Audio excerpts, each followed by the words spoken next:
الحمد لله نحمده ونستعينه ونستغفره ونعوذ بالله من شرور أنفسنا ومن سيئات أعمالنا من يهده الله فلا مضل له ومن يضلل فلا هادي له وأشهد أن لا إله إلا الله وحده لا شريك له وأشهد أن محمدا عبده ورسوله أما بعد فإن خير الحديث كتاب الله وخير الهدي هدي محمد صلى الله عليه وسلم وشر الأمور محدثاتها وكل محدثة بدعة وكل بدعة ضلالة وكل ضلالة في النار. أعوذ بالله من الشيطان الرجيم. بسم الله الرحمن الرحيم. حتى إذا جاء أحدهم الموت قال ربي ارجعون لعلي أعمل صالحا فيما تركت كلا إنها كلمة هو قائلها ومن ورائهم برزخ إلى يوم يبعثون فإذا نفخ في الصور فلا أنساب بينهم ولا يتساءلون فمن ثقلت موازينه فأولئك هم المفلحون ومن خفت موازينه فأولئك الذين خسروا أنفسهم في جهنم خالدون تلفح وجوههم النار وهم فيها كالحون. محترم حاضرین، اس زندگی کی وہ حقیقت جسے دنیا کا ہر انسان مومن ہو یا کافر مانتا ہے، وہ ہے کہ ہر ذی روح کو، انسان کو جو اس دنیا میں آیا ہے اسے یہاں سے جانا ہے، یعنی موت کا مزہ ہر کسی کو چکھنا ہے. موت ایک یقینی چیز ہے اور اس کے یقین کے ساتھ انسان کی زندگی پر مختلف قسم کے اثرات مرتب ہوتے ہیں. اگر ہم باریکی میں جائیں تو ایک کافر کے اوپر کیا اثرات ہوتے ہیں، ایک مومن پر کیا اثرات ہوتے ہیں، یہ بھی بحث کی جا سکتی ہے. موٹے طور سے یہ کہ کافر کے لیے بھی یہ لذتوں کو کرکرا کرنے والی ہے اور مومن کے لیے بھی دنیا کی لذتوں کو. کافر کے لیے چونکہ اگلا یا تو برا انجام موت کے وقت دکھائی دیتا ہے یا اگلی زندگی کے تعلق سے اس کا تصور غلط ہے، اس لیے اس دنیا سے جانا اس کے لیے زیادہ تکلیف دہ ہوتا ہے. موت کی خبر سے وہاں زیادہ شدید رد عمل نظر آتا ہے، چیخنا، چلانا، نوحہ ماتم کرنا وغیرہ وغیرہ. لیکن ایک ایمان والے شخص پر اس کے اثرات، اس خبر کا اثر اور رد عمل کافر کے رد عمل سے بہت مختلف ہوتا ہے. اس لیے کہ ایمان والا یہ یقین رکھتا ہے کہ اس دنیا سے جانا تو تھا ہی، اور جس وقت جو شخص جا رہا ہے، جس طریقے سے جا رہا ہے، بیماری سے، ایکسیڈنٹ سے، جلنے سے، ڈوبنے سے، دبنے سے، کسی بھی طریقے سے، وہ اللہ رب العالمین کا قضاء و قدر کا فیصلہ ہے، طے شدہ معاملہ ہے. یہ جو بھی ہو، اس تفصیل سے قطع نظر یہ انسانی زندگی کی عجوبہ کاری بھی ہے، ایک طریقے سے نعمت بھی ہے کہ ہم اس یقین کے ساتھ کہ ہمیں مرنا ہے اسے بھلائے بیٹھے رہتے ہیں. بعض اعتبار سے میں نے کہا نعمت ہے کہ اگر آدمی موت کو بالکل نہ بھولے تو زندگی کی کوئی لذت ہی نہ رہ جائے، مزہ ہی نہ آئے کسی چیز میں جو اللہ رب العالمین نے لذتیں رکھی ہے. اور ایک دم سے فراموش کر دینا انسان کو زندگی کے سلسلے میں لذتوں اور شہوتوں کے حصول کے سلسلے میں غیر معتدل بنا دیتی ہے، اس کا توازن کھو جاتا ہے. اور جب انسان حقیقت کو جاننے کے باوجود غفلت کا شکار ہو جاتا ہے تو یہی نتیجہ برآمد ہوتا ہے جو اللہ رب العالمین کے یہاں امتحان کے طور پر مقصود ہے کہ آپ زندگی کی لذتوں اور نعمتوں کو جائز حقوق اور دائرے میں اختیار کریں اور موت کو فراموش نہ کریں. موت یاد رہے گی تو آدمی کی زندگی اعتدال پر رہے گی، اور جب موت کو بھول جاتا ہے تو یہ اعتدال ختم ہو جاتا ہے. آدمی اپنے آپ کو مختلف قسم کی تسلیاں دیتا ہے، مختلف قسم کے فریب میں اپنے آپ کو مبتلا کرتا ہے کہ غلط کام کر رہا ہوں، ناجائز کام کر رہا ہوں، بعد میں توبہ کر لوں گا، ارے اتنا تو ہوتا ہی ہے. یا پھر موت کو اپنے ذہن و دماغ سے اس طرح محو کرتا ہے کہ گویا مرنا ہے ہی نہیں. اس کا رویہ ایسا ہی ہوتا ہے. موت آنی ہے.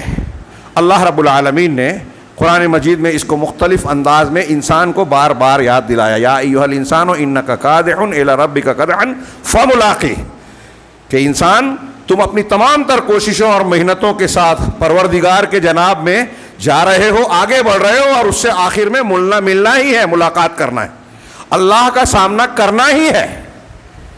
جتنی بھی محنت کوشش جس راستے پر بھی ہم چل رہے ہیں اپنے رب کی طرف جا رہے ہیں, موت کی طرف جا رہے ہیں. قرآن مجید میں انسان کی موت اور مرنے کے بعد کا ایک نقشہ کھینچا ہے, اور اس کو خطبے کا 2 حصہ, ہمارے ہاں تمہید کہو تو لوگ سمجھتے ہیں کہ موضوع سے ہٹ کے بات ہے, اس لیے میں تمہید نہیں کہہ رہا ہوں. خطبے کے 2 حصے, یہ ایک کا منظر آخرت کا, اور پھر اللہ کے نبی صلی اللہ علیہ وسلم کی ایک دعا جسے ہم اپنے حالات اور پھر اپنے انجام کے پس منظر میں غور کریں. اللہ رب العالمین نے سورہ مومنون میں یہ نقشہ کھینچا. اس سے پہلے بھی یہ آیتیں اور یہ دعا میں نے بیان کی ہے کافی پہلے, غالباً مجھے یاد پڑتا ہے. پھر سے اس کا اعادہ فائدے سے کسی طرح کم نہیں, اور قرآن و حدیث کے ہر درس ہر سبق بار بار دہرایا جانے والا ہے. اللہ رب العالمین نے سورہ مومنون میں موت اور موت کے بعد انسان کے آخری انجام تک کا ایک مختصر اور جامع نقشہ سورہ مومنون میں کھینچا. فرمایا حتی اذا جاء احدہم الموت, جب ان میں سے کسی کے پاس موت آتی ہے. عام طور سے یہ نقشہ جو کھینچا گیا ہے یہ کافر کے لیے, کافر کے لیے ہے, لیکن دوسرے مقام پر ایسا ہی نقشہ مومنوں کے لیے بھی ہے, تھوڑے سے فرق کے ساتھ. کافر کو حسرت ہے, مومن کو بھی حسرت ہے کہ میں نے جو کام نہیں کیا وہ کر لوں, یا مہلت مل جائے تو اور نیکیاں کر لوں جو نہیں کر سکا, یا جو کمی رہی ہے وہ اس کی تلافی کر لوں. یہاں وہ کافر کے بارے میں کہا حتی اذا جاء احدہم الموت, یہاں تک کہ ان میں سے کسی کے پاس جب موت آتی ہے, موت کا وقت پہنچتا ہے, قال رب ارجعون, تو کہتا ہے پروردگار مجھے واپس کر دے, پیچھے ڈال دے, یہ موت کو ٹال دے اور تھوڑا ڈیلے کر کے مجھے پھر سے دنیا میں رکھ دے. بعض لوگوں نے کہا یہ موت کے وقت کہے گا کافر, بعض نے کہا یہ برزخ کی زندگی میں کہے گا, بعض نے کہا برزخ میں, جب دنیا میں برزخ سے یعنی قبر میں یا برزخ کی جو بھی زندگی ہو, یا تو دفن کیا جا رہا ہے یا اس کی لاش کو جو ہے جلا دیا گیا, پرندوں نے کھا لیا, جس حالت میں بھی ہو, جب دوبارہ زندہ کیا جائے گا تب کہے گا کہ پروردگار ایک چانس اور دے دے, دنیا میں واپس لوٹا دے. ایک قول یہ ہے کہ قیامت کے دن میدان محشر میں جب حساب و کتاب کا معاملہ ہوگا, نامہ اعمال سامنے آئے گا اور اپنے اعمال کا اسے نتیجہ دکھائی دینے لگے گا, تب وہ کہے گا پروردگار مجھے دنیا میں واپس بھیج دے. تینوں قول میں کوئی تضاد نہیں ہے, ہر جگہ بندہ یہ کہے گا کہ پروردگار مجھے پھر سے لوٹا دے, لعلی اعمل صالحا فیما ترکت, کہ میں نے دنیا میں جو میں نے دنیا چھوڑ دی ہے اس میں جو میں عمل نہیں کر سکا, نیک عمل, صالح عمل, واپس لوٹنے کے بعد نیک عمل کروں گا. یہ جو اس قسم کے فرامین ہیں اس میں وقت کی اہمیت کا بھی اندازہ لگائیے. ہم کو اور آپ کو دنیا کی یہ جو زندگی ملی ہے, بہت سارا ٹائم ہم کہاں کہاں لگاتے ہیں, غور کیجئے. تھوڑی دیر کے لیے سب کچھ چھوڑ کر صرف اتنا غور کیجئے کہ آپ کا جو لمحہ زندگی کا ہمارا اور آپ کا گزر رہا ہے, یہ 1 منٹ, آدھا منٹ, 1 سیکنڈ, 2 سیکنڈ جو گزر گیا واپس نہیں آئے گا. اور موت کے وقت اگر کوئی کہے گا کہ مجھے لوٹا دے, موقع دے دے, سورہ منافقون میں ہے نا, وَأَنفِقُوا مِمَّا رَزَقْنَاكُم مِّن قَبْلِ أَن يَأْتِيَ أَحَدَكُمُ الْمَوْتُ فَيَقُولَ لَوْلَا رَبِّ لَوْلَا أَخَّرْتَنِي إِلَىٰ أَجَلٍ قَرِيبٍ فَأَصَّدَّقَ وَأَكُن مِّنَ الصَّالِحِينَ. اللہ نے کہا کہ اللہ نے جو کچھ دیا ہے اس میں سے کچھ خرچ کرو. وَأَنفِقُوا مِمَّا رَزَقْنَاكُم, ہم نے جو کچھ عطا کیا ہے اس میں سے خرچ کرو. حتیٰ کیا ہے, وَأَنفِقُوا مِمَّا رَزَقْنَاكُم مِّن قَبْلِ أَن يَأْتِيَ أَحَدَكُمُ الْمَوْتُ, اس سے پہلے کہ تم میں سے کسی کے پاس موت آئے. فَيَقُولُ, اور وہ کہنے لگے, رب لولا أَخَّرْتَنِي إِلَىٰ أَجَلٍ قَرِيبٍ, کہ پروردگار مجھے کسی قریبی مدت تک کے لیے کیوں نہیں مؤخر کرتا, تھوڑا ٹائم مل جاتا. فَأَصَّدَّقَ, تاکہ میں کچھ صدقہ و خیرات کر لوں. وَأَكُن مِّنَ الصَّالِحِينَ, اور نیک لوگوں میں شامل ہو جاؤں. یہاں سیاق بتاتا ہے کہ یہ مومن بھی کہے گا, ایمان والے میں جس میں کمی ہے, خامی ہے. کافر بھی کہہ سکتا ہے, کہے گا, جیسا کہ ابھی جو پڑھ رہے ہیں اس میں ہے. اللہ تعالیٰ کا جواب کیا ہوگا, وَلَن يُؤَخِّرَ اللَّهُ نَفْسًا إِذَا جَاءَ أَجَلُهَا, کہ جب کسی کا مقررہ وقت, موت کا وقت آ جاتا ہے تو بالکل اس کا وقت بالکل مؤخر نہیں ہوتا, پیچھے نہیں ہوتا, ٹلتا نہیں ہے. ایک لمحہ, ایک سانس, ایک سیکنڈ, اس مرحلے پر آپ اور ہم, میں نے ابھی کہا کہ سب کچھ دماغ سے نکال کے اپنے آپ کو اس مرحلے میں رکھیے. سوچئے کہ میری موت کا وقت آ گیا, میں مرنے والا ہوں, اور جو اللہ رب العالمین نے مقرر کیا ہے وقت اگر وہ آیا تو 1 سیکنڈ دنیا کی کوئی طاقت, کوئی ڈاکٹر, کوئی تدبیر ایک سیکنڈ ہماری اس مقررہ زندگی سے آگے نہیں بڑھا سکتی. یہ قرآن و حدیث کی حقیقت ہے جس پر اہل ایمان یقین رکھتے ہیں, ہم اور آپ مانتے ہیں. اب سوچئے کہ وہ ایک سیکنڈ ہم بڑھا نہیں سکتے تو ہمارے کتنے سیکنڈ گزر رہے ہیں, ہم ضائع کر رہے ہیں غیر مفید چیزوں میں, بلکہ غیر مفید چھوڑیے نقصان دہ چیزوں میں ان اوقات کو لگا رہے ہیں. کتنا بڑا خسارہ ہے.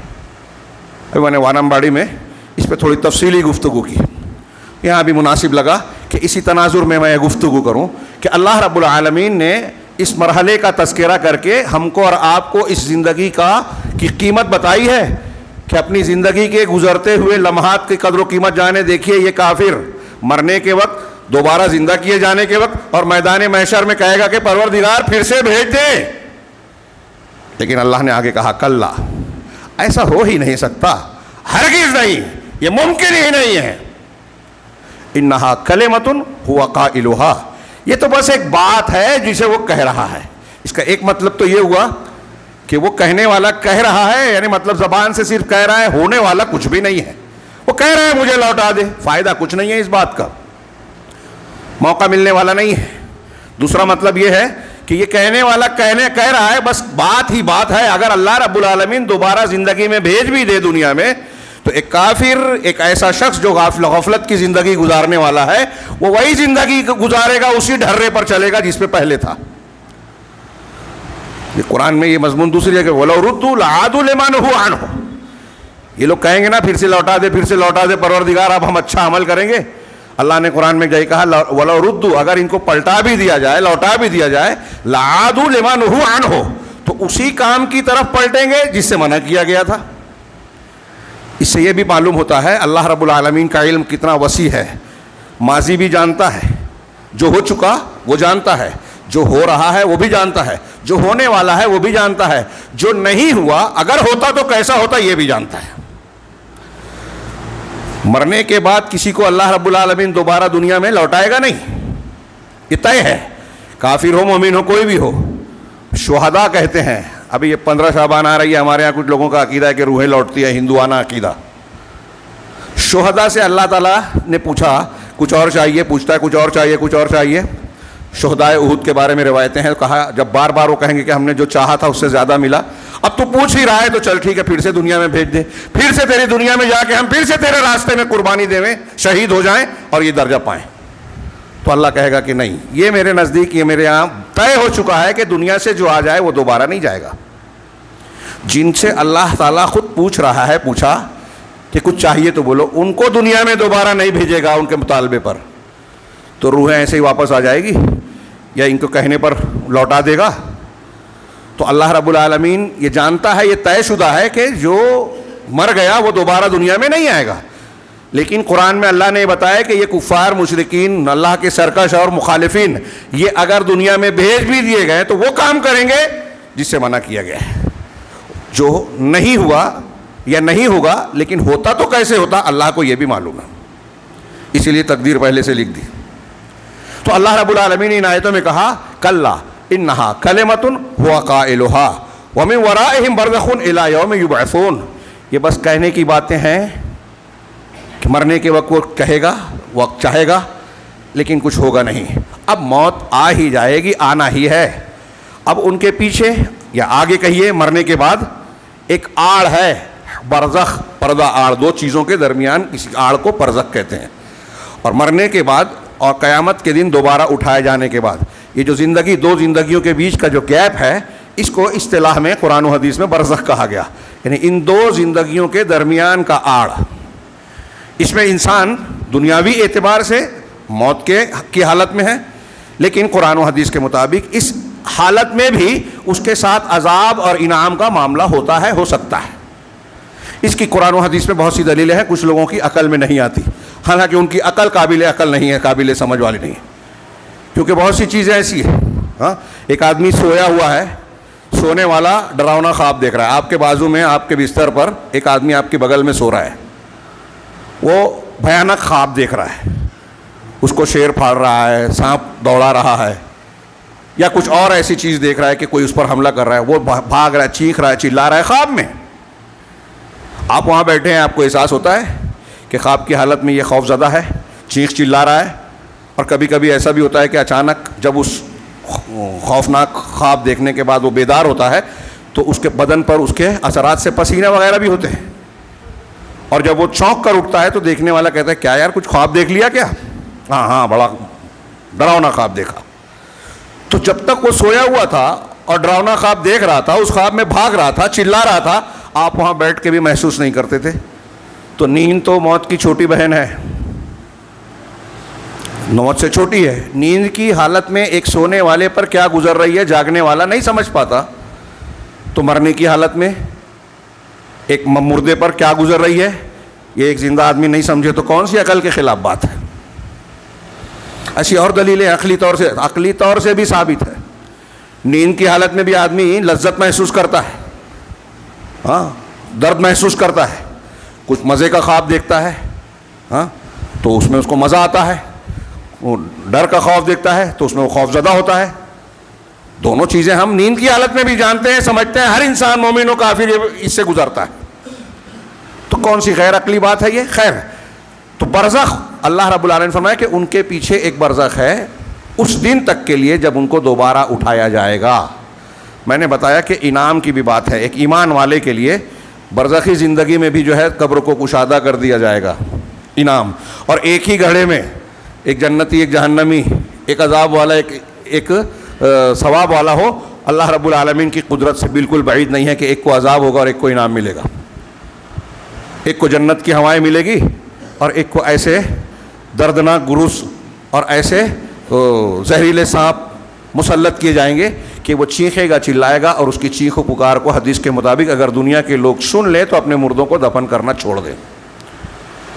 اتنا بھیانک معاملہ قرآن مجید میں آل فرعون کو صبح و شام عذاب پر پیش کرنے کا تذکرہ ہے جو موت سے پہلے کا معاملہ ہے۔ قیامت کے دن اشد عذاب، دردناک عذاب کی طرف پھیرے جائیں گے۔ یہ میں اشارہ کر رہا ہوں کہ قرآن میں، حدیثوں میں اور عقل کے اعتبار سے بھی قبر اور برزخ کے عذاب اور ثواب کا اس بات ہوتا ہے۔ جس کو نہیں جو نہیں مانتا، نہیں سمجھ میں آتا، وہ قرآن اور حدیث کی بہت ساری نصوص کا انکار کر رہا ہے۔ ان کی انکار کی کیفیت کے اعتبار سے اس پر حکم لگے گا کہ وہ کافر ہے یا کافروں کے قریب ہے۔ بہرحال اللہ رب العالمین نے فرمایا کہ ان کے پیچھے ایک برزخ اور آڑ ہے اس دن تک کے لیے جب کہ ان کو دوبارہ اٹھایا جائے۔ اب یہ ایک آڑ ہے، اب اس کے بعد کیا ہوگا؟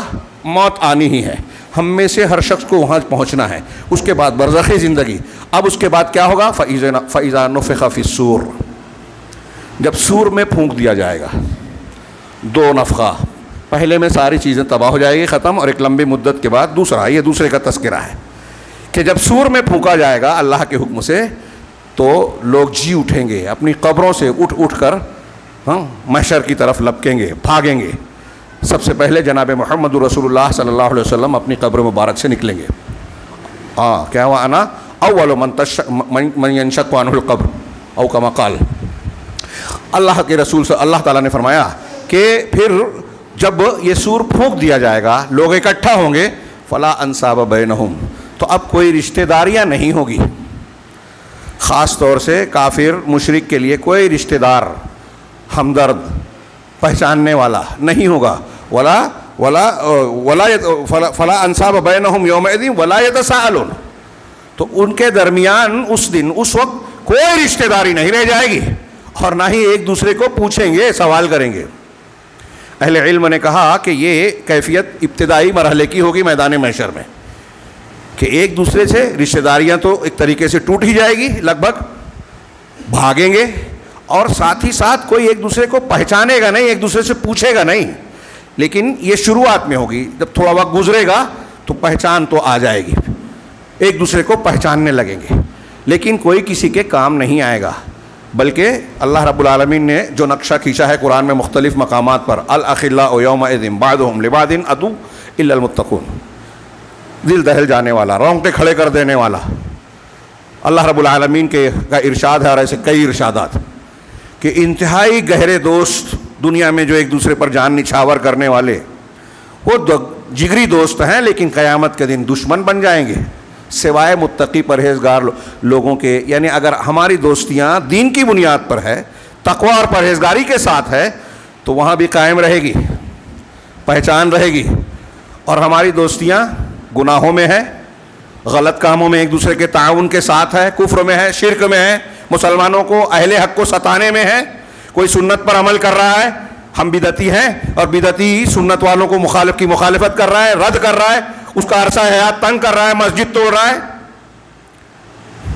تو دنیا میں جو حاکم, جو ظالم حکمراں مسلط ہو کر سب جو ہے ظلم کریں گے وہ تو ہے ہی. قیامت کے دن ایک دوسرے کو یہ دوست احباب جو دنیا میں مدد کر رہے ہیں پہچانیں گے نہیں. آج کل چلتا ہے نا کہ وہ اس کا بھکت ہے, اس کی پارٹی کا ہے, سیٹھ صاحب کی چشم و ابرو کے اشارے پر عمل کر رہا ہے, اس سے دوستی کر لو, اس سے بائیکاٹ کر دو, اس کو کھڑا مت ہونے دو, اس کو مجلس میں مت بلاؤ, اس کو شادی میں مت بلاؤ, اس کے یہاں رشتہ مت کرو, اس کو نماز مت پڑھانے دو, اس کو خطبہ مت دینے دو, اس کو درس مت دینے دو. علامہ ابن تیمیہ رحمہ اللہ نے ایک جگہ لکھا کہ معلمین کو اس طرح اپنے طلبہ کے ساتھ, اپنے ماتحتوں کے ساتھ سلوک نہیں کرنا چاہیے, اور اس میں ضمناً کافی لمبی عبارت ہے, کسی موقع سے پیش کروں گا. انہوں نے کہا کہ وہ کہے جس سے کہ اس سے ناراض ہو جاؤ, اگر وہ کسی سے ناراض ہے اور کہے تو یہ دیکھا جائے گا کہ اس کا یہ حکم اللہ اور اس کے رسول کے حکم کے موافق اور اس کے دائرے میں ہے یا نہیں ہے. اگر آپ نے اس کی بات مان لی اور اللہ کے اور رسول کے حکم کے خلاف کام کر رہے ہیں تو یہ آپ ایمان کے تقاضے پہ نہیں ہیں, آپ معصیت میں مخلوق کی اطاعت کر رہے ہیں. اور ایسے بزدل جو اپنے آپ کو بہادر کہتے ہیں لیکن یہ بزدلی کرتے ہیں, آج ہمارے یہاں بہت پائے جاتے ہیں, 10 میں سے 9.5 ایسے ہی پائے جاتے ہیں. اور پھر اللہ سے رحمتوں کی امید, ہم اللہ کے کسی امتحان میں اپنے آپ کو ٹھیک ٹھاک ثابت نہ کریں, ہاں, موت کو بھول جائیں, آخرت کے انجام کو فراموش کر دیں. یہ آخرت کا یہ منظر اگر یاد رہے گا نا تو دنیا کی تکلیفیں ہمارے سامنے بہت معمولی ہو جائے گی. ایک آدمی جو ضمیر ایمان بیچتا ہے, چاپلوسی کرتا ہے, اگر اللہ رب العالمین پر صحیح ایمان رکھے گا تو کسی کو خاطر میں نہیں لائے گا, عزت و احترام مقام ضرور دے گا, وہ بھی ضروری ہے, جس کا جو مقام ہے اس کو دیا جائے, ادب و احترام کیا جائے. لیکن جب یہ اصول ضابطہ نہیں رہتا تو جن کو عزت دینا چاہیے ان کی بے عزتی کرتے ہیں. آج دیکھیے ہمارے نوجوان سوشل میڈیا پر علماء اور عزت دار لوگوں کی عزتیں زیادہ اچھالتے ہیں. بدماش جس سے پکڑوں کا ڈر ہے, پولیس پکڑ لے گی, وہاں آدمی چکے گا, وہاں آدمی جو ہے اس کو لحاظ رکھے گا, چکے گا نہیں, لحاظ رکھے گا کہ نہیں وہ ناراض نہ ہو جائے, وہ ناراض ہوا تو ہمارے لیے ٹینشن ہوگا. تو گنڈے دادا کا ڈر ہے, علماء اور امام کی عزت نہیں ہے. یہ قیامت کی نشانی ہے. اکرم الرجل مخافۃ شر, آدمی کی عزت اس کے شر کے ڈر سے کی جائے گی, اصول پسندی نہیں ہے. یہ بیماریاں جو ہے نا, اس کا علاج ہے یہ منظر کشی. آپ اور ہم ایمان لے آئیں, اللہ کا خوف اپنے دل میں بٹھائیں, قیامت کی جواب دہی سامنے رکھیں, تو دنیا کی یہ ساری چیزیں نا بیکار ہوتی ہے. یہ چیز انسان کو بہادر بناتی ہے. اگر آپ کا عقیدہ صحیح ہے تو آپ بہادر ہوں گے. آپ بزدلی کر رہے ہیں, اس کا مطلب آپ کو اللہ پر بھروسہ نہیں ہے کہ آپ کی روزی چلی جائے گی, سیٹھ صاحب ناراض ہو گئے تو آپ کا جینا تنگ ہو جائے گا, اگر فلاں ناراض ہو جائیں تو. مصلحتیں اپنی جگہ, لیکن اصول چھوڑ کر جو مصلحت اختیار کی جائے وہ سودے بازی ہے, وہ فریب ہے, وہ بزدلی ہے. اگر آپ اصول پر قائم رہتے, وہاں صبر کرتے ہیں تو صبر ہوگا. ہاں, اللہ رب العالمین کے یہ جو موت کا منظر, میں اس پر صرف آگے دعا پیش کرنا چاہتا ہوں, اس لیے آگے بڑھتا ہوں. اللہ نے فرمایا کہ ان کے درمیان نہ اس دن کوئی رشتہ داریاں ہوگی اور نہ ایک دوسرے کو پوچھیں گے. ہاں, رشتہ داریاں ہوگی نہیں ہوگی. آدمی اپنے باپ سے, بھائی سے, یوم یفر المرء من اخیہ, اس دن آدمی اپنے بھائی سے بھاگے گا, وہ امہ و ابیہ, اور اپنی ماں سے, اپنے باپ سے, وہ صاحبتہ و بنیہ, اور اپنی بیوی اور بچوں سے بھاگے گا. ہر درجے پہ جو زیادہ محبوب ہوتا ہے انسان کے لیے اس کا تذکرہ ہے. لکل امرئ منہم یومئذ شأن یغنیہ, ہر شخص کی ایسی حالت ہوگی کہ دوسرے سے بے نیاز کر دے گی. یہ منظر, یہ بات ہم بار بار سنتے ہیں, لیکن یہ بار بار دہرائیے اور اپنے آپ کو اس منظر میں رکھ کر سوچئے کہ جن رشتوں پیوند کے پر ہم کو دنیا میں بڑا گھمنڈ ہوتا ہے, اونچ نیچ میں کام آتے ہیں, قیامت کے دن یہ رشتے بے معنی ہو جائیں گے, ایک دوسرے سے بھاگیں گے. اگر ہم کفر اور شرک پہ ہیں تو بطور خاص ایک دوسرے سے بھاگیں گے. اللہ نے آگے فرمایا فمن ثقلت موازینہ فاولئک هم المفلحون, بس جس کے میزان نامہ اعمال نامہ اعمال کا وزن میزان میں ترازو میں وزن دار ہوگا, بوجھل ہو جائے گا. تو جس کے اعمال کی ترازو بھاری پڑ جائے گی تو وہی لوگ کامیاب ہیں, فلاح پانے والے ہیں. اور جو لوگ ومن خفت موازینہ, اور جن کا میزان عمل ترازو اعمال کا ترازو ہلکا پڑ جائے گا, فاولئک الذین خسروا انفسهم فی جہنم خالدون, تو یہی وہ لوگ ہیں جنہوں نے اپنے آپ کو نقصان سے دوچار کیا, نقصان میں خسارے میں ڈالا, اور یہ لوگ جہنم میں ہمیشہ رہنے والے ہوں گے, ہمیشہ. ہاں, کفر اکبر, شرک اکبر پر اگر آدمی مرا ہے تو کبھی بھی جہنم سے نہیں نکلے گا. اس لیے ہر مرد اور عورت کے لیے سب سے پہلی اور سب سے اہم ضرورت یہ ہے کہ کفر اور شرک کو سمجھے اور اپنے آپ کو اس سے بچائے, اس سے ضرور بچائے. کیونکہ اگر کفر اکبر شرک اکبر پر بغیر توبہ کیے مر گیا تو واضح دلیلیں موجود ہیں کہ اللہ کے نبی کے سگے چچا ہوں, ماں باپ ہوں, یا کوئی اور رشتہ دار ہوں, حضرت ابراہیم کے ابا ہوں, حضرت نوح علیہ السلام کے بیٹے ہوں, جہنم سے نہیں نکل پائیں گے. کوئی رشتہ داری, کوئی تعلق, کوئی بھی چیز انسان کو اگر شرک پر مرا ہے تو جہنم سے نہیں بچا سکتی. کتنی بڑی بات ہے, کتنی اہم بات ہے, اور اس کو ہمارے ہاں لوگ لائٹلی لیتے ہیں. شرک اور توحید کی بات کو اب لوگ ہلکا کر کے دکھاتے ہیں کہ کیا شرک اور توحید کی باتیں کرتے رہتے ہو. ہاں, کرنا چاہیے. سب سے زیادہ اہم, سب سے زیادہ ضروری ہماری زندگی کا کوئی موضوع ہے اور ہو سکتا ہے تو وہ یہی ہے. اگر یہ نہیں ہے تو سب بیکار ہے, اور اسی سے ساری زندگی کو معنویت ملتی ہے, کیونکہ اللہ کے پیدا کرنے کا بنیادی مقصد یہی ہے. جہنمی سے سب سے ہلکے سے اللہ تعالیٰ پوچھے گا, بخاری کی حدیث ہے کہ پوری دنیا مل جائے اور پوری دنیا مل جائے تو کیا تو چاہے گا کہ اسے فدیے میں دے کے اس عذاب سے بچ جائے؟ کہاں, ہاں, اپنے آپ کو رکھیے وہاں, اللہ آپ کو محفوظ رکھے جہنم سے. کہ جہنمی سے اللہ پوچھے گا کہ لو کان لک ما فی الدنیا اکنت مفتدیا بہ او کما قال, صحیح بخاری کی روایت میں ہے کہ اگر پوری دنیا تجھ کو دے دی جائے, آج جہنم میں تو آ گیا, پوری دنیا جس میں تو تھا, جس کے لیے مرا جا رہا تھا, ہاں, تھوڑا سا ٹکڑا بھی نہیں کما پایا اور نہیں کما پائے گا ایک شہر بھی, پوری دنیا مل جائے تو کیا وہ تو فدیے میں دے کے چاہے گا کہ میں یہ لے لے اللہ اور مجھ کو اس جہنم سے چھوڑ دے؟ ہاں, چھوڑ دوں گا, دے دوں گا. اللہ کہے گا جھوٹا ہے تو, غلط بات کہہ رہا ہے, تو دنیا دینے کی بات کر رہا ہے. آج دنیا میں جب تو گیا تھا تو آدم کی پیٹھ میں تھا, تبھی میں نے تجھ سے عہد و پیمان لیا تھا کہ دنیا میں تو شرک نہیں کرنا, میں جہنم سے بچاؤں گا. لیکن تو نے مانا ہی نہیں. صرف ایک مطالبہ تھا میرا, شرک نہیں کرنا.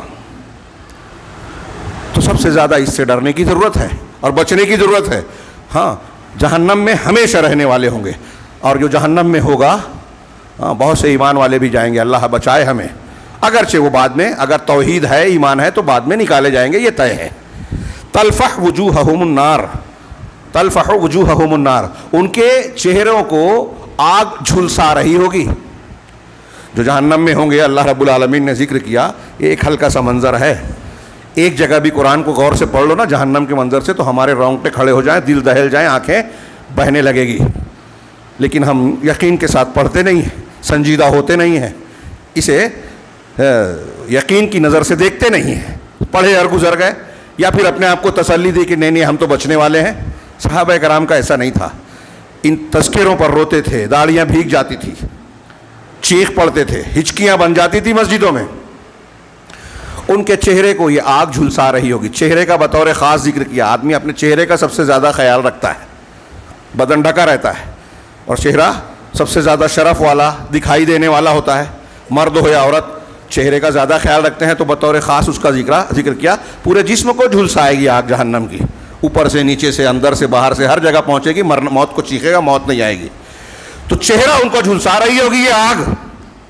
وہم فیہا کالحون, اور اس میں وہ بد شکل ہوئے ہوں گے. احسن البیان میں اس کا ترجمہ کیا کالحون کا بد شکل ہونا, اور تشریح کی ہے, وہ تشریح صحیح ہے کہ, اور ترجمہ ایک جگہ کیا کہ ان کے جبڑے باہر نکلے ہوئے ہوں گے. تو یہ ترجمہ لفظ سے زیادہ قریب ہے معنی کے اعتبار سے, کہ جب آگ سے بدن جلے گا تو اوپر کے نیچے کے جو ہونٹ ہیں یہ کھنچ جائیں گے. ہاں, اور اتنا کھنچ جائیں گے کہ ان کے دانت اور جبڑے کی ہڈیاں جو ہیں وہ باہر آ جائے گی, اور وہ بدشکل اور بہت ڈراؤنے محسوس ہوں گے. اللہ رب العالمین ہمیں اس انجام بد سے محفوظ رکھے. لیکن اس سے بچنے کے لیے ہمیں سیریس ہونا چاہیے. یہ ایک حقیقت ہے, ہمارے ایمان و یقین کا حصہ ہے کہ اللہ رب العالمین نے جو فرمایا ہے وہ بالکل غلط ہو ہی نہیں سکتا اور ہے ہی نہیں. ہے یقینی جہنم موجود ہے اور دنیا کے لوگوں کا ایک حصہ اس میں جانے والا ہے. ہاں, اتنا بھیانک عذاب ہے. تھوڑی دیر کے لیے میں یہ بیان کرتا ہوں تو سوال کرتا ہوں حاضرین سے, وہ مرد ہو یا خواتین, عورتیں بھی سوچیں. تھوڑی دیر کے لیے سوچئے کہ ہم اپنے آپ کے لیے کیا, تھوڑی دیر کے لیے بھی یہ تصور کریں کہ ایسی آگ میں ہم کو ڈالا جائے.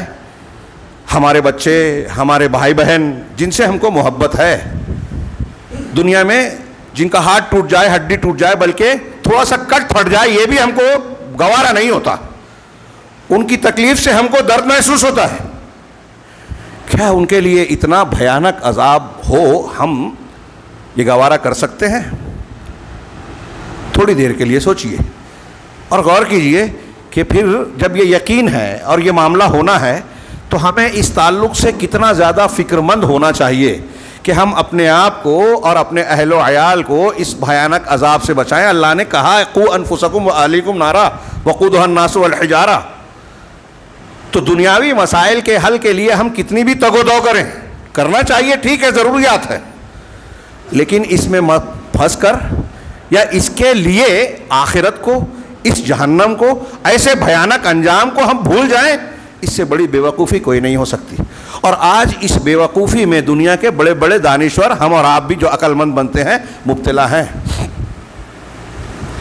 دین کو ہم نے غیر ضروری, ثانوی, جزوی چیز بنا رکھا ہے. صحابہ کرام کے مزاج میں, معاملات میں, لین دین میں, نکاح طلاق میں دین اہم تھا. ہمارے یہاں دین دوسرے نمبر پر ہوتا ہے, ہم منہ سے چاہے جو بولیں. دنیاوی امور میں طلاق ہوتے ہیں, دینی وجہ سے نہیں ہوتی. دنیاوی بنیاد پر نکاح ہوتے ہیں, دینی وجہ سے نہیں ہوتا. ایک طلاق, ایک نکاح, دو نکاح کی بحث آئے گی, سارے دنیاوی بنیاد پر بات ہوگی. بچے زیادہ ہو جائیں گے تو پریشان ہو جائیں گے, دنیاوی بات. ایمان ہے ہی نہیں کہ پیدا کرنے والے نے روزی کی ذمہ داری لی, آپ اور ہم نے نہیں لی ہے. ایک بچہ پیدا ہوتا ہے, ایک عورت کو آپ گھر میں لاتے ہیں تو اپنی قسمت کے ساتھ آتے ہیں. ہاں, پر ہم نہیں کھلاتے, اللہ کھلاتا ہے, اللہ روزی دیتا ہے.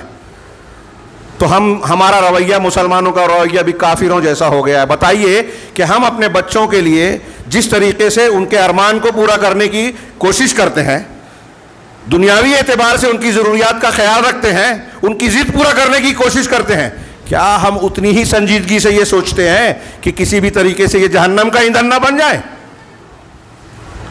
ہمیں اس بات کا ٹینشن ہوتا ہے. ہاں, ہلدوانی میں مدرسے کو گرا دیا گیا, گرفتاریاں ہو رہی ہیں, مردوں کے بعد خواتین پر بھی نظر ہے. ہمارے خلاف قوانین بن رہے ہیں کہ آپ کی شہریت چھین لی جائے گی.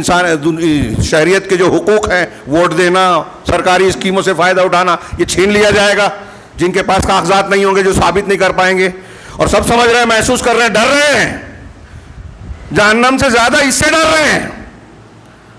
اگر اس کا ڈر ہے, دنیا کے جہنم کا ڈر ہے, آپ سوچتے ہیں کہ ہمارے بچوں کا کیا ہوگا دنیاوی اعتبار سے. اب میں ایک چیز دیکھتا ہوں, نوٹ کرتا ہوں, ہر کوئی یہ کہتا ہے ماں باپ میں ہم نے تو اپنی زندگی جی لی, ہمارا چلو ٹھیک ہے جیسے گزر. ہم اپنے بچوں کے لیے کچھ کرنا چاہتے ہیں. تو کیا کرنا چاہتے ہیں؟ گھر بنانا, کچھ کما کے پراپرٹی دے دینا, ترکہ چھوڑ دینا, یہ کرنا چاہتے ہیں. اور یہ کر لیا تو بہت تیر مار لیا. ہاں, سب دنیا دار یہی کرتے ہیں, کافر بھی یہ کرتا ہے. تو آپ نے کون سا بڑا کام کر لیا؟ جانور بھی اپنے بچے کے کھانے پینے کا لحاظ رکھتا ہے. مومن وہ کرتا ہے جو عمر بن عبدالعزیز نے کیا, جو دوسرے بیٹوں نے کیا, دوسرے صحابہ تابعین نے کیا.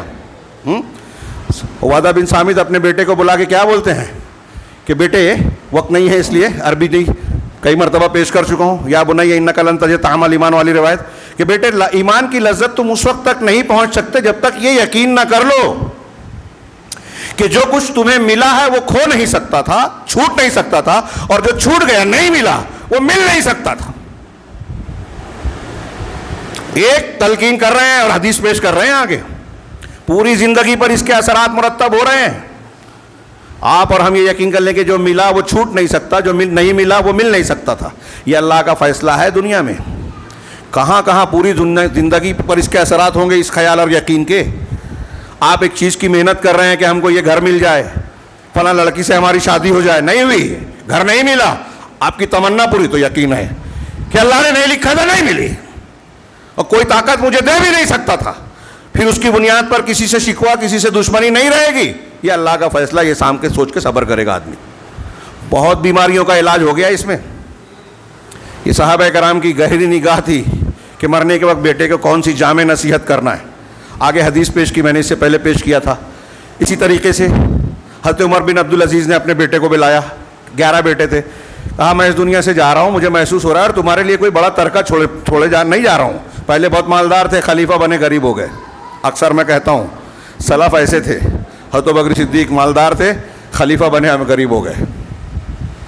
حضرت عمر بن عبدالعزیز زرق برق لباس پہنتے تھے, بڑی دولت تھی. خلیفہ بننے سے پہلے خلیفہ بنے, ساری بات دولت بیت المال میں دے دی, ضرورت کے مطابق لیتے ہیں. اس کے واقعات کو آپ سن چکے ہیں. اپنی ضرورت کے لیے چراغ بھی نہیں جلاتے تھے, ہم جانتے ہیں. وہ جو ہے کہتے ہیں بیٹوں سے کہ تمہارے لیے زیادہ کچھ چھوڑے نہیں جا رہا ہوں, لیکن اس کا مجھے دکھ نہیں ہے. سنیں آج کے لوگ جو اپنے اولاد کے لیے اپنے بھائی بہنوں کا حصہ مارتے ہیں, دوسروں کے ساتھ بے ایمانی کرتے ہیں کہ اولاد کے لیے کچھ کر کے جاؤں. اولاد کے لیے کچھ کرنا ہے تو وہ کیجئے جو صحابہ تابعین نے کیا, قرآن و حدیث نے بتایا. عمر بن عبدالعزیز کہتے ہیں کہ میں کچھ چھوڑے نہیں جا رہا ہوں زیادہ کچھ, لیکن مجھے افسوس نہیں ہے, دکھ نہیں ہے. کیوں؟ اس لیے کہ اگر تم لوگ برے ہو, برا کام کرو گے, برے راستے پہ چلو گے, تو میری دولت کا استعمال غلط کاموں میں کرو گے, میں بھی حصے دار بنوں گا برائیوں کا. اور اگر تم اچھے ہو تو پھر مجھے فکر کرنے کی کوئی ضرورت نہیں ہے, کیونکہ اللہ رب العالمین نے قرآن میں وعدہ کیا ہے, اللہ یتولی الصالحین, کہ اللہ نیک لوگوں کا متولی ہے, نگراں ہے, نگہبان ہے, ان کی دیکھ بھال کرنے والا. اس لیے میں آج اس خطبے میں ایک خاص جملہ بول رہا ہوں کہ ہندوستان کے حالات, فلسطین کے حالات, دنیا کے دوسرے مقامات پر مسلمانوں کے ساتھ ظلم ستم ہو رہا ہے, بچوں عورتوں کا لحاظ کیے بغیر ظلم و زیادتی کی جا رہی ہے, گولی ماری جا رہی ہے, حقوق چھینے جا رہے ہیں, جیل میں ڈالا جا رہا ہے, ضمانت کی سنوائی نہیں ہوتی, کوئی سننے والا نہیں ہے, کوئی شرم والا نہیں ہے. انصاف کے تقاضوں کو ہمارے یہاں لپیٹ کر رکھ دیا گیا, خاص طور سے مسلمانوں کے لیے. اور ایسے میں سوچتا ہے بندہ میرے بچوں کا کیا ہوگا. واقعی سوچنا چاہیے, لیکن اگر آپ یہ سوچتے ہیں تو ان کے لیے سب سے محفوظ قلعہ کیا ہے؟ پراپرٹی بنا دیں آپ؟ جی نہیں. بڑے بڑے پراپرٹی والے, بڑی بڑی ڈگری والے جیلوں میں بند ہیں. آج لیڈران سی ایم وغیرہ بھی اندر چلے جا رہے ہیں. انسان کی حفاظت کا سب سے بڑا کوش اور بچاؤ کا ذریعہ اگر کچھ ہے تو وہ اللہ رب العالمین کی مدد اور حفاظت ہے, اور وہ ملتی ہے تقوی سے, ایمان سے, نیکی سے. بچوں کو بچانا ہے دنیا میں بھی اور آخرت میں بھی تو نیک بناؤ, دینی اسلامی تربیت دو, صحیح عقیدہ سکھاؤ. اس سے بڑھ کر بچاؤ کا اور کوئی ذریعہ نہیں ہے. اگر بچوں کی فکر ہے تو چوری چکاری اور جھوٹ سے کمائی ہوئی دولت دو گے تو اور زیادہ خطرے میں ڈال رہے ہو. حرام کھائے گا آپ کا نافرمان بنے گا, اللہ کا نافرمان بنے گا, تو اس کو حرام سے بچاؤ, حلال روزی کھلاؤ, نیکی سکھاؤ, توحید بتاؤ, شرک سے بچاؤ. توحید اختیار کر لیا, رسول اللہ صلی اللہ علیہ وسلم کی سنت اور طریقہ اختیار کر لیا, بدعقیدگی سے اپنے آپ کو بچا لیا. یہ آج ہمارے یہاں الگ الگ روز نئی نئی تنظیمیں پیدا ہوتی ہیں, پرانی بھی ہیں گمراہ, صوفیت ہے, جہمیت ہے, قدریت ہے, اعتزال ہے. یہ جو میں نام لے رہا ہوں آپ کو اس نام سے نہیں ملے گا, لیکن آج جو ہمارے یہاں ارد گرد میں تحریکیں ہیں, اخوانیت کے نام پہ, جماعت اسلامی کے نام پہ, فلاں نام پہ, ڈھما نام پہ, جنہوں نے قرآن و حدیث کے راستے سے ہٹ کر اپنے راستے بنائے ہیں, دینداری اختیار کرتے ہیں, جذبہ بہت اچھا ہوگا, لا الہ الا اللہ کی تشریح صحیح نہیں کرتے, قرآن حدیث کی بنیادوں کو غیر ضروری قرار دیتے ہیں. ہمارا بچہ وہ سیکھ رہا ہے, اس پر چل رہا ہے, ہم خوش ہیں, ارے دین کا کام ہی تو کر رہا ہے نا, بدعت کر رہا ہے, ارے ہاں نماز ہی تو پڑھ رہا ہے نا 15 شعبان کو, وہ نماز پڑھ کے اللہ کے غضب کو بھڑکا رہا ہے, کیونکہ وہ رسول اور اللہ کی شریعت کی مخالفت کر رہا ہے, لوگوں کی بنائی ہوئی شریعت پر عمل کر رہا ہے. یہ سمجھ میں ہی نہیں آتا, کیونکہ ہم نے تربیت دی نہیں ہے, دین سکھایا ہی نہیں ہے, اصول جانتا ہی نہیں ہے. نماز تو پڑھ رہا ہوں نا, ہم نماز غلط پڑھ رہا ہے, سنت کے خلاف پڑھ رہا ہے, ایسے ڈھنگ سے پڑھ رہا ہے کہ رد ہو جائے, اس کے اندر غیر اللہ کو پکارتا ہے, پوری نیکیاں ضائع کرتا ہے, ماننے کو تیار نہیں ہے, سیکھنے کے لیے تیار نہیں ہے, قرآن حدیث جاننے کی فرصت نہیں ہے. تو ہم نے خود اپنے آپ کو بچانے کے سارے راستے بند کر دیے ہیں, تو اللہ رب العالمین کی مدد نہ آنے پر شکوہ کیا. اس پورے تناظر میں میں یہ عرض کرما یہ دعا پیش کرنا چاہتا تھا, اللہم اصلح لی دینی الذی ہوا عصمت امری. اس پورے تناظر میں یہ ایک دعا میں پیش کر رہا ہوں, اللہ کے نبی صلی اللہ علیہ وسلم کی جامع دعاؤں میں سے ہے. اس پر پورا خطبہ ہونا چاہیے لیکن وقت زیادہ پہلے ہی ہو چکا. سرسری تذکرہ کروں اس تناظر میں کہ اس دعا میں بھی دیکھیے کہ دین, دنیا, آخرت تینوں کی بھلائی اور اصلاح مانگی اللہ تعالیٰ کے رسول صلی اللہ علیہ وسلم نے. سب سے پہلے دین کا ذکر کیا, تو میں عرض کرنا چاہتا ہوں کہ دین پر سب سے زیادہ زور دیا جائے, سب سے بڑی بنیاد. اگر یہ صحیح ہے تو باقی چیزیں بھی صحیح ہوگی. اور دین پر ایک اور بھی بات ہے, دین پر توجہ دینے میں ایک اور مسئلہ جو ابھی میں نے اشارہ کیا کہ غلط دین بھی نہ سکھایا جائے, سیکھا جائے کہ اب دین کی طرف متوجہ ہو رہے ہیں تو جس ماں باپ کے گھر میں پیدا ہوئے, ہمارے ارد گرد میں جو ماحول ہے, بدعت ہے, شرک ہے, کفر ہے, غلط عقیدہ ہے, غلط منہج ہے, اس کو پیچھے چل پڑے اور اصول بنا لیا. ٹی وی چینل پہ آ رہا ہے, اس کے فلاں کے اتنے فالوور ہیں, اتنے لائک کرنے والے ہیں, تو اس کے پیچھے بھاگنے لگے, چاہے وہ حدیثوں کا انکار کرنے والا ہو, چاہے صحابہ کرام کو برا بھلا کہنے والا ہو, متشابہات کے پیچھے جانے والا ہو, یہود و نصارہ کا ایجنٹ ہو, صوفیوں کی شکل میں, کسی اور شکل میں, ہم اس کے پیچھے بھاگنے لگتے ہیں. کچھ لوگ قرآن سیکھنے کی بات کرتے ہیں, قرآن کا شعوری مطالعہ کریں, قرآن کے نام پہ اپنے مولانا کی تشریح قرآن اور تفہیم قرآن پڑھاتے ہیں. قرآن نہیں, اپنے عالم کی تشریح پڑھانا چاہتے ہیں اور اس کو شعوری مطالعہ کہتے ہیں. ابھی آج کل ایک چیز ہے, میں ابھی وانمباڑی تمل ناڈو گیا تھا, تو دو نوجوانوں نے ایک سوال کیا, بس یہیں ختم کر دوں گا, دعا کی تفصیل پھر کبھی. دو نوجوانوں نے سوال کیا کہ آج کل ہمارے یہاں ایک چیز یہ چل رہی ہے کہ قرآن کا مختصر سا مدرسہ, میں نے بھی اخبار میں کہیں دیکھا, 5 منٹ کا مدرسہ یا فلاں مدرسہ, تو اس میں یہ ترغیب دیتے ہیں کہ آپ فلاں لفظ قرآن کو کیسے سیکھیں, 3 دن کا 4 دن کا, تو اس میں کیا 3 دن کا 4 دن کا مدرسہ جس میں بہت سارا قرآن آپ جان جائیں گے.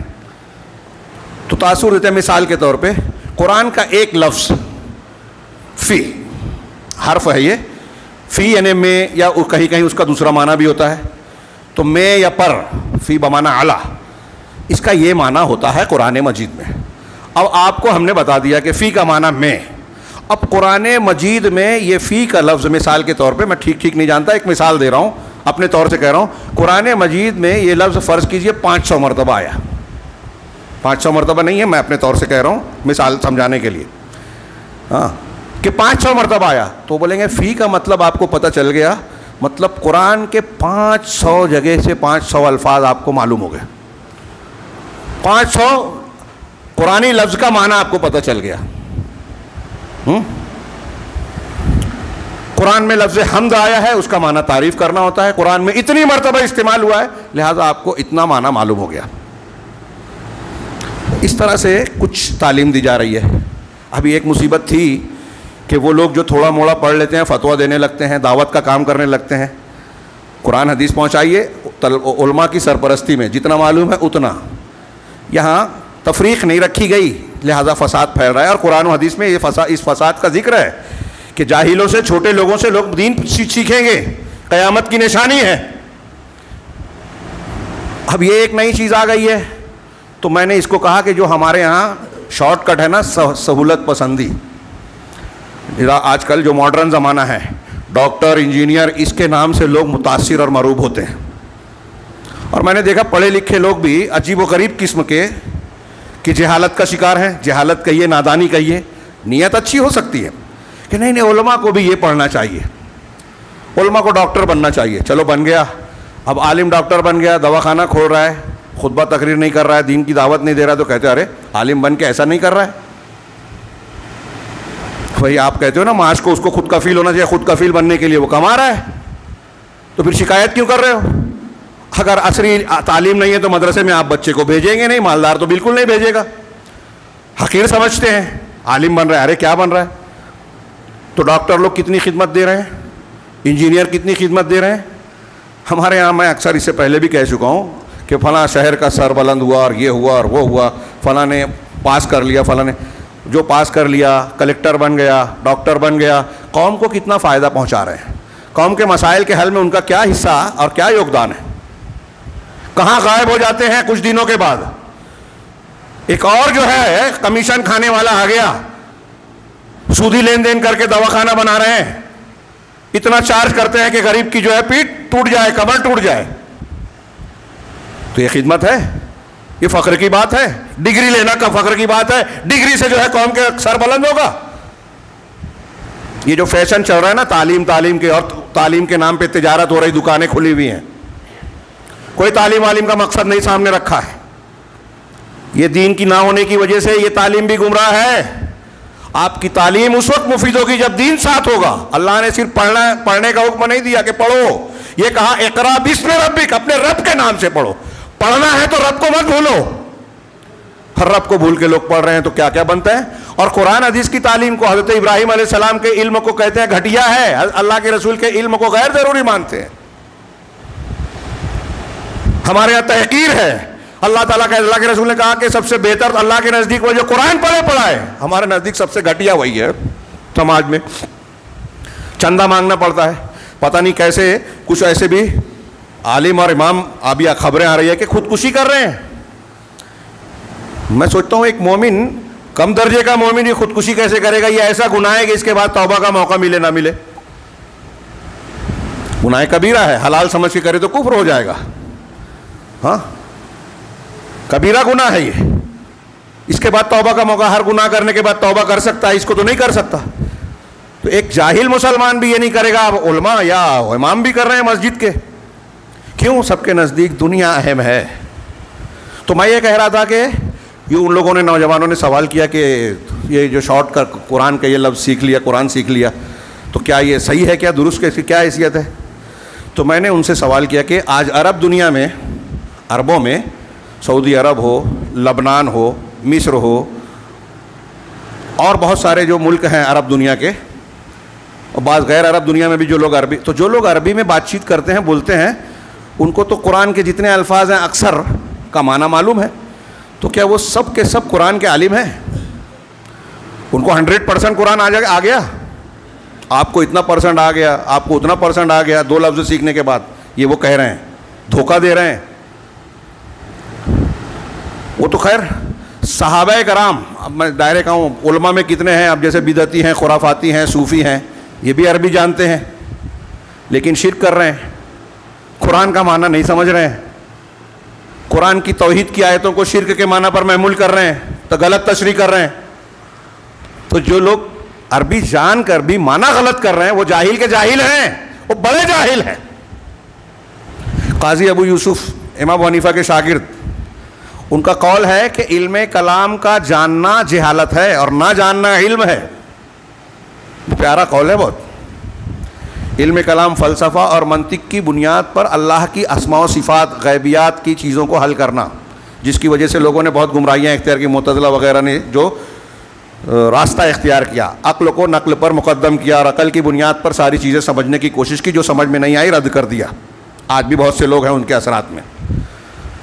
تو علامہ قاضی ابو یوسف رحمہ اللہ کہتے ہیں کہ یہ علم کلام, جس کو علم کلام کہتے ہیں, اس کا نہ جاننا یہ علم ہے, اور اس کو اگر کوئی جانتا ہے تو وہ جاہل ہے.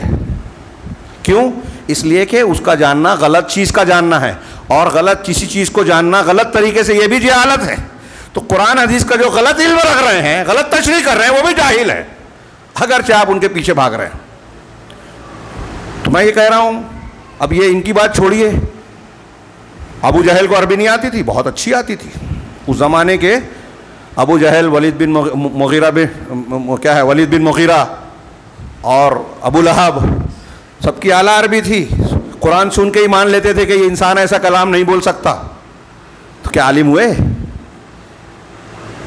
صحابہ کرام, ان کے معیار کی عربی کو بات کا کوئی بھی نہیں پہنچ سکتا, کتنے بڑے بھی علامہ بنے آج. صحابہ کرام میں آپ کتابوں میں پڑھیں گے کہ صحابہ کرام میں سارے کے سارے صحابہ علماء نہیں تھے, لیکن ایک ادنا درجے کا صحابی بھی بات کے لوگوں سے کہیں اونچا ہے.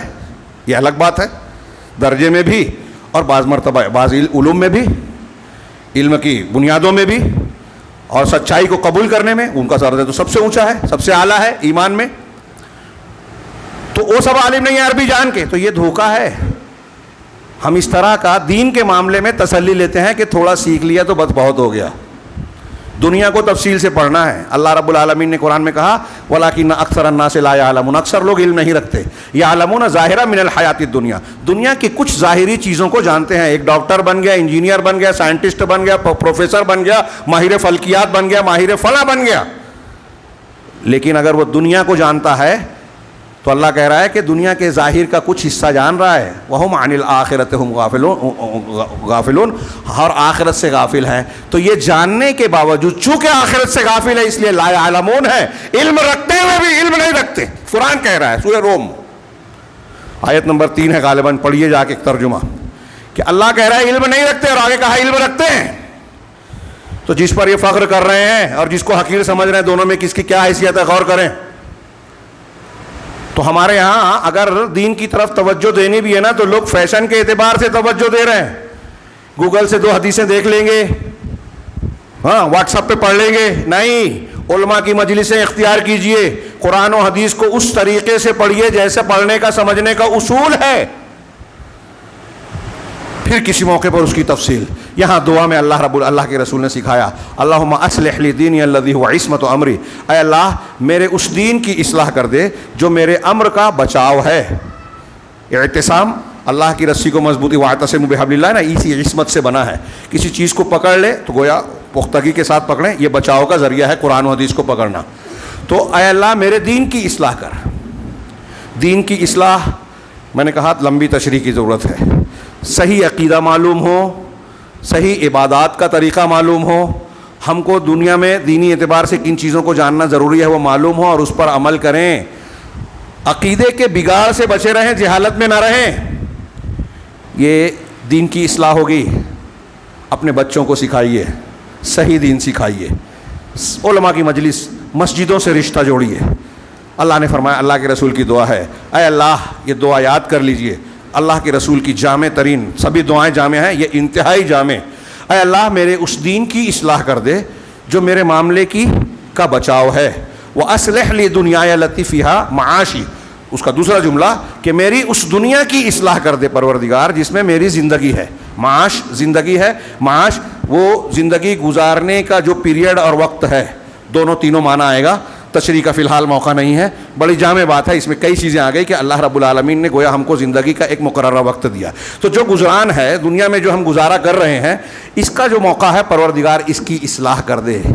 دنیا کی زندگی کی اصلاح، جن چیزوں کے ہم ضرورت مند ہیں وہ ضرورت پوری ہو جائے، تو فراہم کر دے. جن مشکلات اور پریشانیوں میں ہے اس کو حل کر دے. اصلح میں یہ ساری باتیں آ گئی کہ دنیا کی زندگی کی بھی اصلاح کر دے جس میں میرا گزران ہے، ہاں جو میری زندگی ہے. وَأَصْلِحْ لِي آخِرَتِي الَّتِي فِيهَا مَعَادِي، اور میری اس آخرت کی اصلاح کر دے پروردگار جس میں میرا لوٹنا ہے اور ہمیشہ کا ٹھکانہ. معاد لوٹنے کی جگہ، اور لوٹ کر وہیں ہمیشہ قیام کرنا ہے. تو اس آخرت کا جس کا تھوڑا سا منظر ہم نے دیکھا، پڑھا، قرآن حدیث ہم پڑھیں گے تو اس آخرت کی زیادہ فکر کریں گے. اور اللہ رب العالمین نے گویا یہ تینوں چیزوں کو ترتیب سے رکھا. اللہ کے رسول نے دعا میں پہلے دین، اور دین صحیح ہوگا تو دنیا بھی بنے گی اور آخرت بھی. میری اس آخرت کو درست کر دے جہاں میرا جو ہے لوٹنا ہے. آخری 2 جملہ ہے وَجَعْلِ الْحَيَاةَ زِيَادَةً لِّي فِي كُلِّ خَيْرٍ، کہ اے اللہ میری زندگی کو جتنا بھی جیوں میری بھلائیوں میں بڑھنے اضافے کا سبب بنا. جب تک میں زندہ رہوں میری بھلائیاں بڑھتی رہے. ایک مومن بندے کی زندگی ایسی ہی ہونی چاہیے کہ جب تک زندہ رہے نیکیاں کرتا رہے، بھلائیاں کرتا رہے. جو نیکی کر سکتا ہے کرے، کچھ نہیں کر سکتا ذکر و اذکار کرے. بستر پر پڑ گیا مثال کے طور پہ تو نیکی ہر حال میں. تو ایک مومن جتنا لمبا جیے گا اتنی زیادہ نیکی کرے، اور یہ دعا کر رہا ہے بندہ.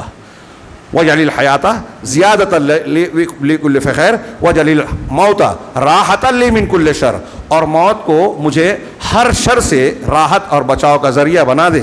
دنیا میں جو فتنے ہیں، پریشانیاں ہیں، مصیبتیں ہیں، اس سے میں بچ جاؤں اور گویا ایسی موت ملے کہ آگے بھی مجھے راحت ملے، نہ برزخ میں نہ آخرت میں مجھے تیرے عذاب سے تحفظ مل جائے. اللہ رب العالمین سے دعا ہے کہ وہ ہمیں دنیا کو بھی سنوارنے اور آخرت کو بھی سنوارنے کی توفیق عطا فرمائے.